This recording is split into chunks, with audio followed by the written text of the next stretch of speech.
യഹ്തസിബൂൻ. കരച്ചിൽ വരുന്നത് ഈമാനിന്റെ അടയാളമാണ്. കരയുന്നത് ഹൃദയം ലോലമായതിന്റെ അടയാളമാണ്.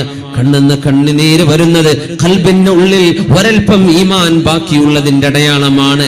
അള്ളാഹുവിനെ ഓർത്ത് കരയാൻ സാധിക്കാതിരിക്കുന്നത് അപകടമാണെന്നും അള്ളാഹുവിനോട് തരരുത് റബ്ബേ, അല്ലാഹുവേ, കരയാൻ പറ്റാത്ത കണ്ണുനീർ വരാത്ത കണ്ണുകൾ തരല്ലേ, നിന്നെ പേടിക്കാത്ത ഹൃദയം തരല്ലേ, ഉപകാരപ്പെടാത്ത ഇൽമു തരല്ലേ, ഉത്തരം കിട്ടാത്ത പ്രാർത്ഥനയും തരല്ലേ എന്ന് അല്ലാഹുവിന്റെ ഹബീബ് ദുആ ഇറക്കാൻ പറഞ്ഞിട്ടുണ്ട്. അല്ലാഹുമ്മ ഇന്നി അഊദു ബിക മിൻ ഖൽബിൻ ലാ യഖ്ശഅ ومن عين لا تدمع ومن نفس لا تشبع ومن دعوة لا يستجاب لها എന്ന് ഹബീബിന്റെ പ്രാർത്ഥനയിൽ കാണാൻ കഴിയും. അല്ലാഹുവേ, നിന്നോട് കാവൽ ചോദിക്കുന്നു.